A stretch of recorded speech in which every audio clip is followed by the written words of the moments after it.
হাতে আর মাত্র একটা সপ্তাহ, তারপরই প্রথম দফার ভোট। তার আগে কোচবিহারে ভোটের ডিউটিতে এসে আচমকা অসুস্থ হয়ে পড়লেন কেন্দ্রীয় বাহিনীর 28 জন জওয়ান। খাবারে বিষক্রিয়ার জেরে কমপক্ষে 14 জন জওয়ানকে ভর্তি করা হলো তুফানগঞ্জ মহকুমা হাসপাতালে। এই ঘটনায় রাজ্যের মুখ্য নির্বাচনী আধিকারিকের দপ্তরেও জমা পড়েছে জেলা নির্বাচনী আধিকারিকের রিপোর্ট। সেখানে লেখা রয়েছে, সোমবার অসমের নগাঁও থেকে রাজ্যে আসেন ওই জওয়ানরা। প্রাথমিকভাবে মনে করা হচ্ছে দীর্ঘ সফরের কারণে ডিহাইড্রেশন ও ট্যাঙ্কের দূষিত জল দিয়ে রান্না করা খাবার খেয়ে অসুস্থ হয়েছেন ওই জওয়ানরা।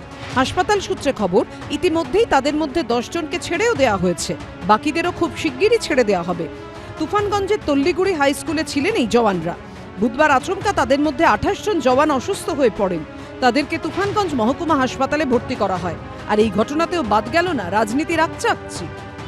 দুর্ভাগ্যজনক সাবোতাজ আমার মনে হয় না। আমার মনে হয় কি হয় না এই নিয়ে আমি কোনো বিবৃতি দিতে চাই না। তবে তৃণমূলের পক্ষে সবই সম্ভব। এগিয়ে বাংলা তো। ওরা কোথায় খাচ্ছে, কি খাচ্ছে, জেলা প্রশাসনের কি মানে একেবারে ঠিকা নিয়ে বসে আছে, সেটা দেখবার দায়িত্ব তো জেলা প্রশাসনের না। তা কাজেই অসুস্থ হয়েছে, দুঃখজনক ঘটনা। এই ধরনের ছেলে মানুষই কথা যারা বলে তাদের কথার কোনো উত্তর নেই। অন্যদিকে উত্তর 24 পরগনার হিঙ্গলগঞ্জে বিএসএফ এর স্থায়ী ক্যাম্পে আগুন লেগে মর্মান্তিক মৃত্যু হলো এক জওয়ানের। নাম রাম সিং। হিঙ্গলগঞ্জের বড় বাঁকড়ায় বিএসএফ এর 77 নম্বর ব্যাটালিয়নের স্থায়ী ক্যাম্প রয়েছে। বৃহস্পতিবার সকালে ওই ক্যাম্পেরই পেট্রোলের ঘরে যান ওই জওয়ান। বিএসএফ এর প্রাথমিক অনুমান, সেই সময় শর্ট সার্কিটের জেরেই ওই ঘরে আগুন লেগে যায়। ঘরে আটকে পড়েন রাম সিং। অগ্নিদগ্ধ হয়ে মৃত্যু হয় তাঁর। শুভেন্দু ভট্টাচার্য ও সমীরণ পালের রিপোর্ট, এবিপি আনন্দ। কালিয়াগঞ্জে বিজেপির পতাকা খোলার সময় এক ব্যক্তিকে ধরে মার, ধাক্কা, গাড়ি ধরে ধরে নাকা চেকিং। ভোটারদের মনোবল বাড়াতে কেন্দ্রীয় বাহিনীকে সঙ্গে নিয়ে পুলিশ প্রশাসনে টহলদারি। নিরাপত্তার এই কড়াকড়ির মধ্যেও রাজ্যের নানা প্রান্তে অশান্তি, গণ্ডগোলের বিক্ষিপ্ত ঘটনা ঘটেই চলেছে। প্রথম দফার ভোট শুরু হতে আর এক সপ্তাহ বাকি। তার মধ্যে উত্তর দিনাজপুরের কালিয়াগঞ্জে দেখা গেল এই ছবি। কংগ্রেসের পার্টি অফিসে বিজেপির পতাকা লাগানো ঘিরে তেতে উঠল পরিস্থিতি।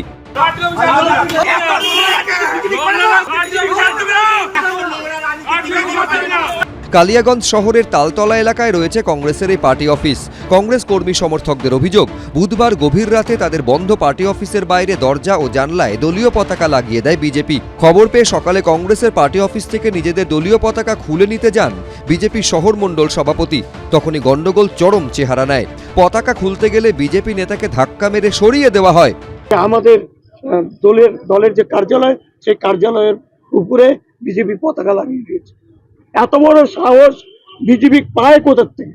ওরা যেটা করছে কালিয়াগঞ্জে কোথাও কোন দলের পতাকা রাখতে দিচ্ছে না। পুরোপুরি দুষ্কৃতী দ্বারা এটা করা হয়েছে। কে বা কারসাজি করেছে বেরিয়ে আসবে। সিসিটিভি ফুটে যদি নেওয়া যায়। আমি পতাকা খুলতে গেছি এবং সেই পতাকা খুলতে গিয়ে তারা আমাকে ধাক্কাধাক্কি বা অনেক কিছু খারাপ কথা বলেছে। হুগলির খানাকুলে তৃণমূল বিজেপি সংঘর্ষে দুপক্ষের অন্তত 5 জন জখম হয়েছেন। কারোর মুখ ফেটেছে, কারোর মাথা ফেটেছে, কেউ আবার স্ট্রেচারে শুয়ে যন্ত্রণায় কাতরাচ্ছেন। সুশান্ত আবার গুন্ডামি করেছে। কুমার চোখের 2 জন কর্মী যখন পার্টির মিটিং সেরে ওনারা বাড়ি ফিরছিল, সুশান্তর নেতৃত্বে আজকে ওর কিছু পোষা গুন্ডা বাইক থেকে ফেলে মারধর করেছে। ফাঁকা মাঠের মাঝে তৃণমূলের 15-20 জন একা পেয়ে এরকম ভাবে মারধর করেছে।